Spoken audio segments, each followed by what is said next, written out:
Karen Morgan, and I'm a volunteer with AARP Maryland, and I'm here with another in a series of conversations about elder financial abuse brought to you by AARP Maryland on behalf of Protect Week. Protect Week is from June 14th to June 18th in 2021. It always coincides with World Elder Abuse Awareness Day on June 15th of every year. And the idea behind Protect Week is to shine a spotlight on elder financial fraud abuse and to bring more awareness to resources and tools that we can use to protect our loved ones and ourselves from financial fraud abuse.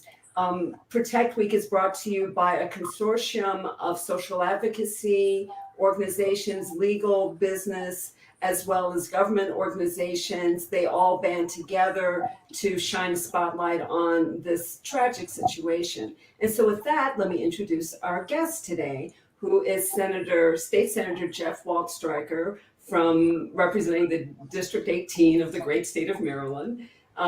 He has been a state senator since 2018. He's been in the legislature for 4 terms. He's a proud son of Maryland, born, bred, and raised in Maryland, and he's continuing to raise his family here. He went to Montgomery County Public Schools, and he has been on the front lines fighting for different issues relating to advocacy, helping those who need help the most.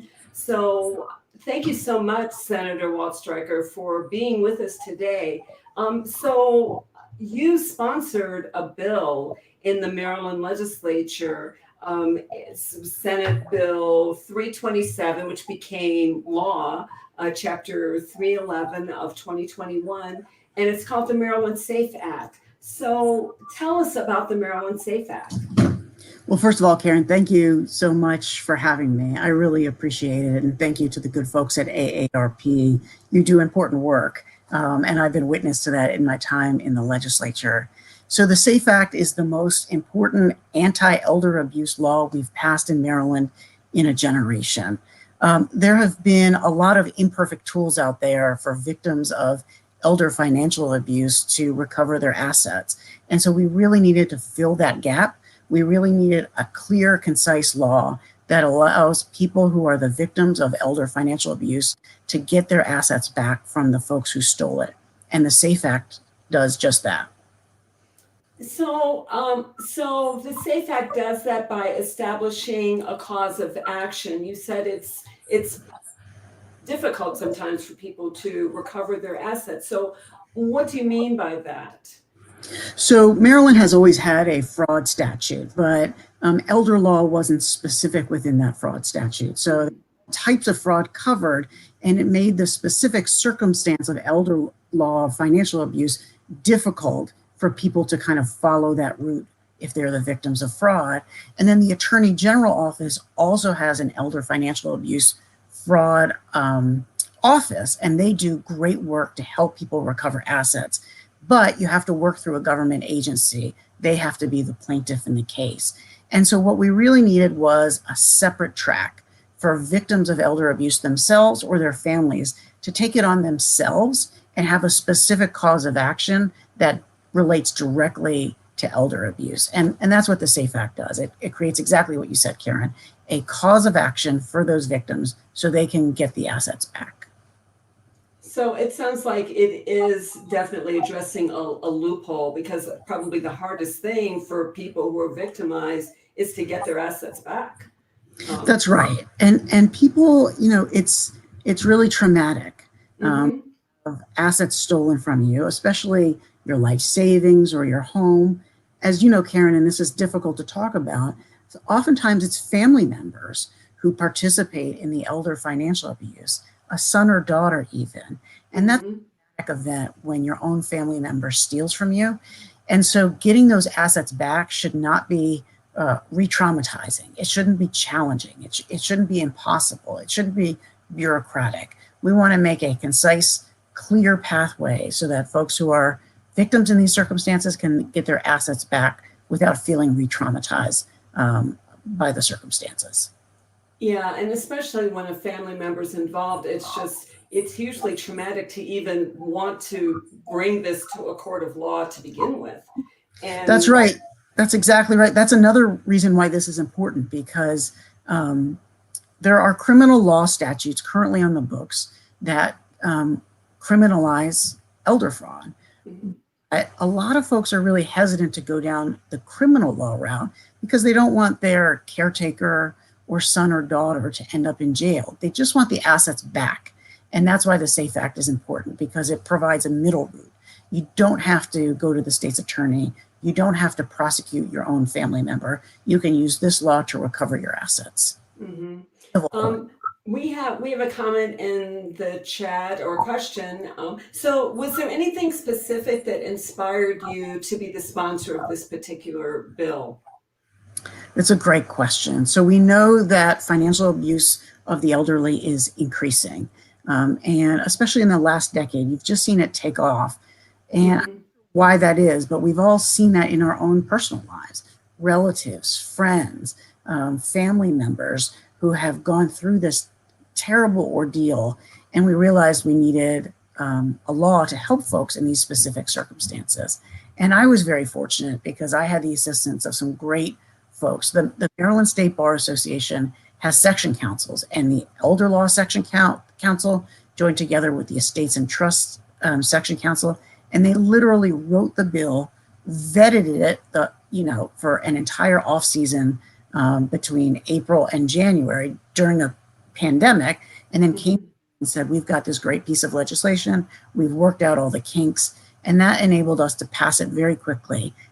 As you know, Karen, big bills like this often takes 2, 3, 4 years to pass through the legislature.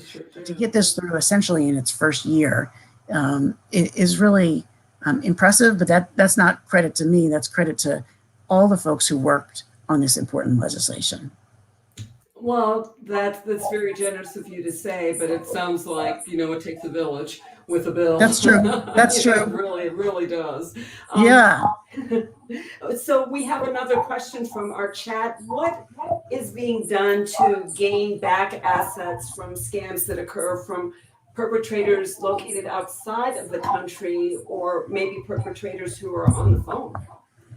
Yeah, so that's a real challenge, because we obviously, as you and I just talked about, have kind of these insider scams where family members or friends or caretakers take advantage of vulnerable folks, including the elderly, but not exclusively the elderly, oftentimes people with disabilities, cognitive difficulties.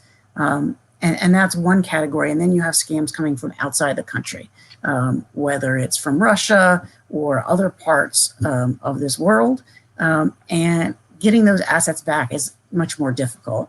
And there, people should really involve the FBI and the DOJ, the federal agencies, because these international scams are oftentimes sophisticated, difficult to figure out, but the DOJ and the FBI specifically have resources that can help you. Yes, and we're seeing the DOJ Elder Fraud Hotline number as a banner during this broadcast. It's 833-FRAUD-11. So that's certainly a resource that people can go to if they're having issues with elder financial abuse. So, Absolutely. So you said that this law was enacted fairly quickly, and that that there were attorneys, the States Bar Association that helped. So what is involved with vetting this type of legislation? Why is that important? So, I don't know if your audience knows, Karen, but you worked for many years in the legislature. And so you know that taking a really important idea and boiling it down to text that will work in the real world can be a challenge, especially for an issue as important as this one. And so having the Bar Association and the section councils come together and take this really important concept and boil it down to wording in legislation that will work in practice and protect the elderly and protect the families that we intend to protect in the law, that was a big lift. But they did very gracefully, very generously, spending a lot of time under difficult circumstances doing that. And so what you saw is something very rare in the legislature. The bill kind of was introduced, had very few amendments, and moved through on a bipartisan basis. And so Earlier, I thanked all the authors of the bill, but now let me just thank my colleagues in the legislature, Republicans and Democrats alike, who looked favorably upon this bill, trusted me when the legislation came up, and voted for the bill both in committee and again on the floor of the Senate and the House. And you're vice chairman of the Senate Judicial Proceedings Committee, so and I know that the work that happens in legislation happens at the committee level. A lot of it happens there. That's where the testimony happens and the boots on the ground type work happens. That's right. No question about it. And that work was made harder because much of it was over Zoom, or if it was in person, we were in these kind of plexiglass boxes that made things really difficult. And so I appreciate the diligence of the advocates behind this, because just logistically, we couldn't get together over dinner, conference room table. We had to do a lot of stuff in creative ways, as you and I are doing this right now. And that was all the more impressive for the advocates and the legislators who made this happen. Yeah, exactly. And here's one other thing that I'm wondering. So if you want to bring a civil cause of action and the person's elderly and say they're not even healthy, what if the person passes away? Can a family member still bring a cause of action on that person's behalf? That's a really important question. Thank you for asking it. Throughout this process, it was critical that we maintained that the estate of a deceased person who was a victim of elder abuse, either in life or shortly after the death, that the estate could recover the assets. So the answer is yes. The estate can recover the assets. The estate can kind of be in the shoes of the victim to make sure that the victim, now deceased, is still made whole. The estate is made whole and recovers the assets from the abuse and the scam. Okay, and yeah, that's really important.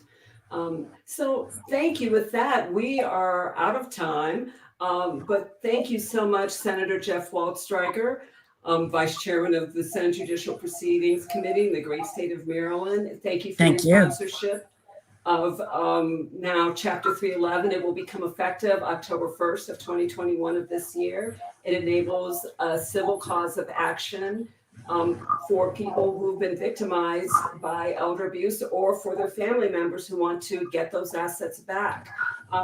This conversation has been brought to you by www.protectweek.org. And we really thank you for your time, Senator Waldstreicher. It's really, this legislation just sounds so important. So thank you very much for your service. Thank you, Karen, for this interview. And thank you to AARP and all of its members for supporting me, supporting this bill, and making sure that we protect our seniors. Thank you.